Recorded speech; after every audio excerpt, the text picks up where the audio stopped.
Hi friends, welcome to நூலகம் சமையல் to அரசியல். நம்ம சேனலை சப்ஸ்கிரைப் பண்ணுங்கள், ஷேர் பண்ணுங்கள், லைக் பண்ணுங்கள், பெல் பட்டனை கண்டிப்பாக ப்ரெஸ் பண்ணிடுங்க. உங்கள் கமெண்ட்ஸ் எதாக இருந்தாலும் கீழே கமெண்ட்ஸில் தெரிவிங்க. வாங்க இப்போ ரெசிபி பார்க்கலாம். இன்றைக்கி நம்ம பார்க்க போகிறது மிளகு குழம்பு.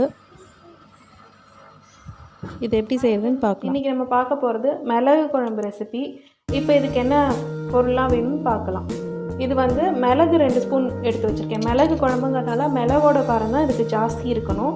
இதுக்கு இந்த ஸ்பூனால் 2 ஸ்பூன் மிளகு எடுத்து வச்சுருக்கேன். இதே ஸ்பூனால் 1 ஸ்பூன் மல்லி எடுத்து வச்சுருக்கேன். கொஞ்சம் கருகாப்பில் 2 கட்டி பெருங்காயம் போட்டு பண்ணுற டிஷ் எல்லாமே கொஞ்சம் வாசனையாக நல்லாயிருக்கும். ஒரு மிளகாய் வத்தல், 1/2 ஸ்பூன் துவரம்பருப்பு, 1/2 ஸ்பூன் உளுத்தம்பருப்பு எடுத்து வச்சுருக்கோம். இதுக்கு மஞ்சப்பொடி தேவையான அளவு, மஞ்சப்பொடி கொஞ்சோண்டு, நல்லெண்ணெயில் தான் இந்த டிஷ் பண்ண போகிறோம்.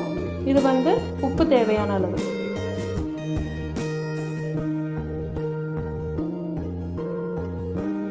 இப்போ இந்த மிளகு குழம்பு எப்படி பண்ணுறதுன்னு பார்க்கலாம்.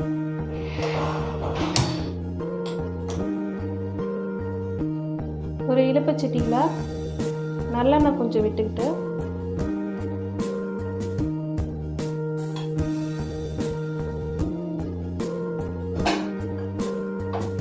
வறுக்க எடுத்து வச்ச பொருளெல்லாம் ஒவ்வொன்றா போட்டு வறுத்து எடுத்துக்கணும்.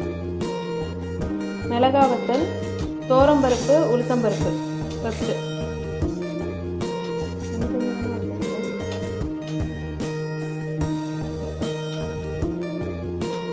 எடுத்து வச்ச மிளகாய் வத்தல், துவரம்பருப்பு, உளுத்தம்பருப்பு இதை வந்து இப்போ வறுத்து எடுத்து வச்சுக்கலாம்.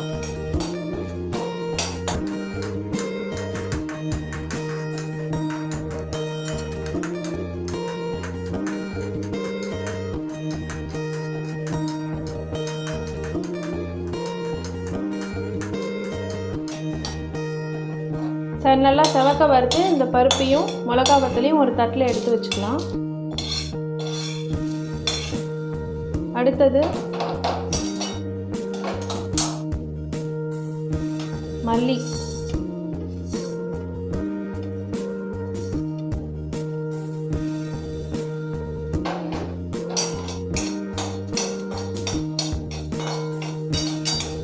மல்லியும் நல்லா செவக்க வறுத்து அதே தட்டில் எடுத்து வச்சிடலாம்.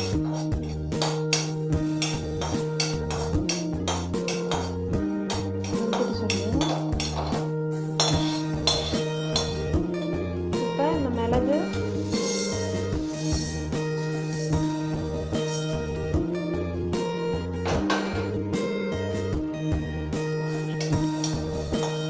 மிளகையும் நல்லா வறுத்து எடுத்து வச்சுக்கணும். மிளகு வந்து ரொம்ப வறுத்தா கருத்து போயிடும் இல்லையா, அதனால் மிளகு சூடாகிற வரைக்கும் வறுத்துட்டு அதையும் அதே தட்டில் எடுத்து வச்சுக்கலாம்.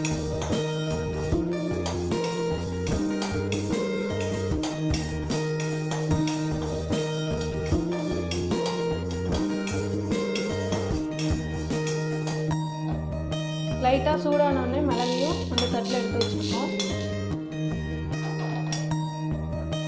கருவேப்பிலை,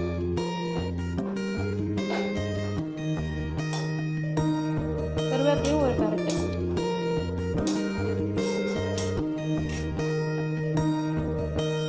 லைட்டாக கருவேப்பிலையை வறுத்து எடுத்து வச்சுட்டு அடுத்தது பெருங்காயம்,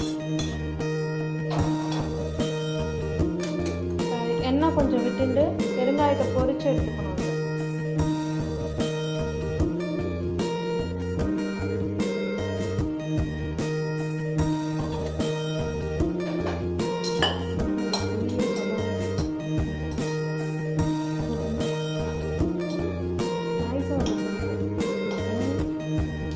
பெருங்காயத்தை எடுத்து வச்சுருந்தது. இப்போ இந்த டிஷ்ஷுக்கு தேவையான அளவு புளி எடுத்து வச்சுருக்கோம். ஒரு சின்ன எலுமிச்சம்பழ அளவு புளி. இதை நான் இன்க்ரீடியன்ஸில் சொல்ல மறந்துட்டேன் தேவையான பொருளை, அதனால இப்போ சொல்கிறேன். ஒரு சின்ன எலுமிச்சம்பழ அளவு புளி எடுத்து இதில் வறுக்க போட்டுருக்கேன்.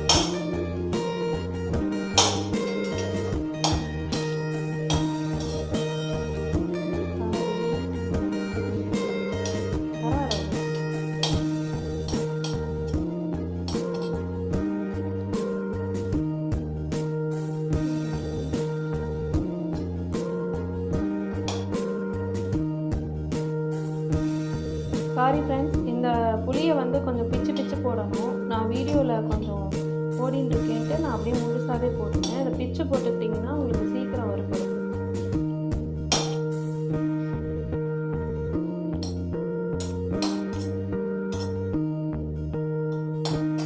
புளியை வறுத்தாச்சு.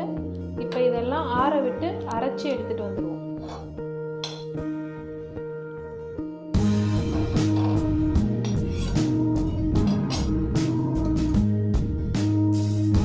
இப்போ அந்த மிளகு குழம்புக்கு அரைக்கிறதெல்லாம் அரைச்சிட்டு வந்துடலாம். ஃபஸ்ட்டு புளி, பெருங்காயம், கருவேப்பிலை, மிளகாத்தூள் இதை ஃபஸ்ட்டு அரைச்சிட்டு வந்துட்டு மீதி அப்புறம் இதோட சேர்த்து அரைச்சிடணும். இந்த புளியெல்லாம் நல்லா மசிஞ்சு அரைச்சிட்டு வந்துட்டேன் பாருங்கள். இந்த மாதிரி புளி ஃபுல்லாக மசித்து அரைச்சிட்டு அப்புறம் இந்த மிளகு, மல்லி, பருப்பு இதை போட்டு அரைச்சி எடுத்துகிட்டு வரும்.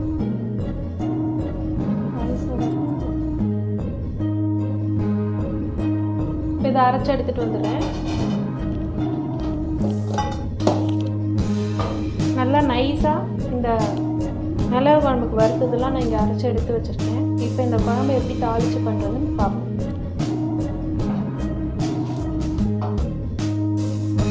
இப்போ இந்த மிளகு குழம்புக்கு தாளித்து எப்படி பண்ணுறதுன்னு பார்த்துக்கலாம்.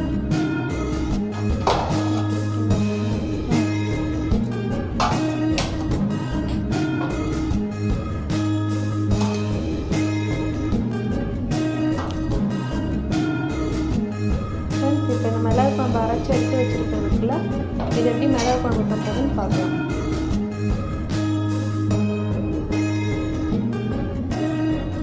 நல்லா ஒரு குழிக்கரண்டி எண்ணெய் விட்டுருக்கேன். நல்லெண்ணெயில் தான் பண்ணேன், பார்த்துக்கோங்க.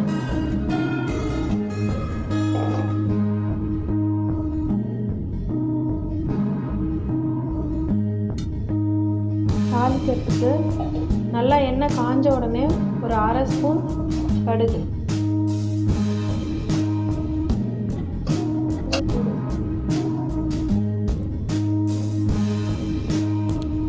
நல்லா எடிட் பண்ணியிருப்போம், கவலைப்படாத.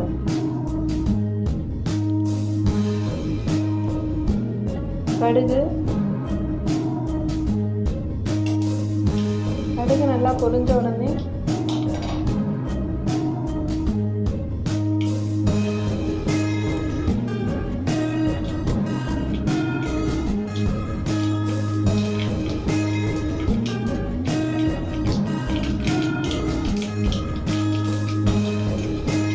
ஜீரகம், மிளகாய் வத்தல், கருவேப்பிலை.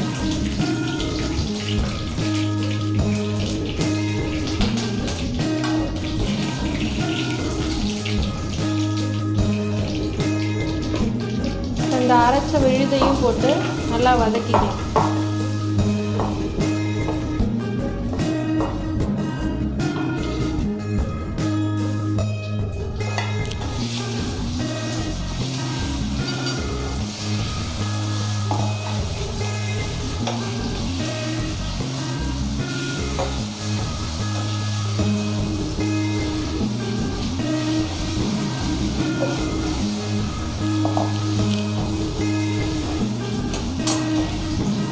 இப்போ மிளகு குழம்புக்கு தேவையான அளவு உப்பு போட்டுக்கலாம்.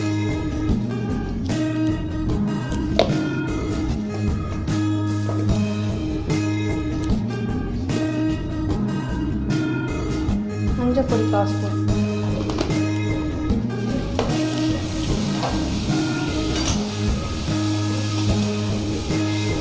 நல்லா கொஞ்சம் சுருளை வதக்கிக்கிட்டு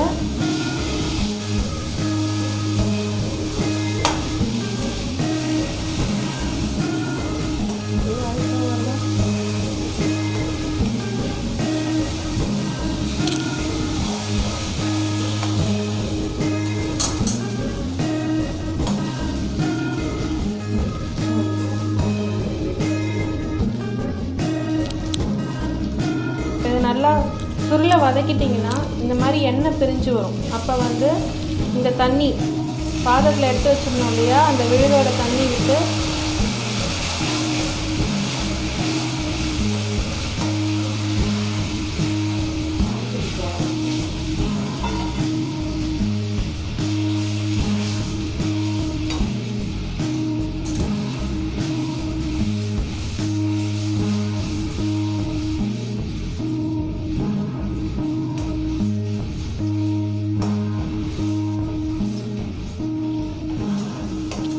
நல்லா அந்த வதக்கினதெல்லாம் நல்லா கிளறி விடுங்க ஃப்ரெண்ட்ஸ். இதை இப்படியே வெறும் மிளகு குழம்பு பண்ணியிருக்கேன் இன்றைக்கி. நான் காய்கறிலாம் எதுவும் போடாமல் வெறும் மிளகு குழம்பு. உங்களுக்கு காய்கறி போட்டு பண்ணலன்னா முருங்கைக்காய் கத்திரிக்காய்லாம் போட்டு பண்ணலாம். தாளிக்கிறப்ப கடுகு ஜீரகம் காஞ்ச மிளகாய் தாளித்தோம் இல்லையா, அப்போ முருங்கைக்காவோ இல்லை கத்திரிக்காவோ போட்டு நல்லா வதக்கிட்டு வச்சுக்கலாம். அப்படி நீங்கள் மிளகு குழம்பு வைக்கிறீங்கன்னா கொஞ்சம் வச்சு சாப்பிட முடியாது. இப்போ இது 2 நாள் வச்சுக்கலாம். நான் ஒரு 2 நாள் ஸ்டோர் பண்ணி வச்சு சாப்பிட்லாம். காய்கறி போட்டால் உடனே செலவு பண்ணிடணும்.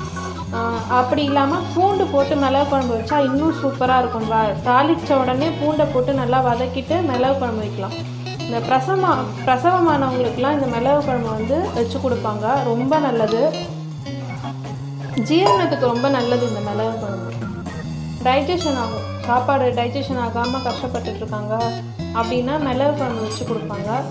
அது மாதிரி குழந்தை பெற்றவங்களுக்கு மிளகு குழம்பு பூண்டு போட்டு நிறைய பூண்டு போட்டு மிளகு குழம்பு வச்சு கொடுப்பாங்க. உடம்புக்கும் ரொம்ப நல்லது இது. கண்டிப்பாக வாரத்தில் ஒரு நாள் மிளகு குழம்பு வச்சு சாப்பிட்டா உடம்புக்கு ரொம்ப நல்லது.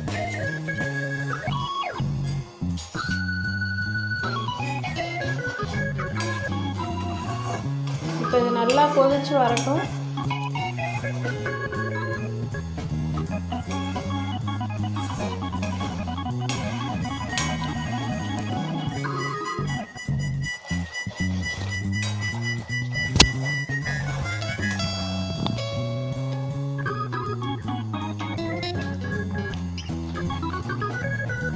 நல்லா ஒரு 5 நிமிஷம் கொதிச்சதுக்கப்புறம் இந்த மாதிரி எண்ணெயெல்லாம் லைட்டாக கசிஞ்சிட்டு வரும். மிளகு குழம்பு ரெடி ஆகிடுச்சு ஃப்ரெண்ட்ஸ். மேலாக ஒரு ஸ்பூன் நல்லெண்ணெய் விட்டுட்டு நல்லா கொதிக்க வச்சு சமைச்சிடணும். டப்பிங் தான் இருக்குது.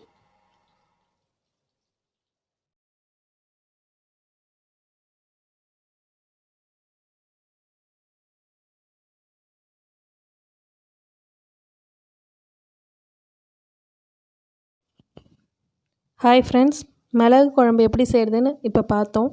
இதோட சைடிஷ் பருப்பு தொகையல் நெக்ஸ்ட் வீடியோ கண்டிப்பாக அதை அப்லோட் பண்ணிடுறோம். சீக்கிரம் அப்லோட் பண்ணிடுறோம். இந்த ரெசிபியை வீட்டில் செஞ்சு பாருங்கள். எப்படி இருந்ததுன்னு கமெண்ட்ஸில் சொல்லுங்கள். நூலகம் சமையல் டு அரசியல் சேனலை கண்டிப்பாக சப்ஸ்கிரைப் பண்ணிடுங்க.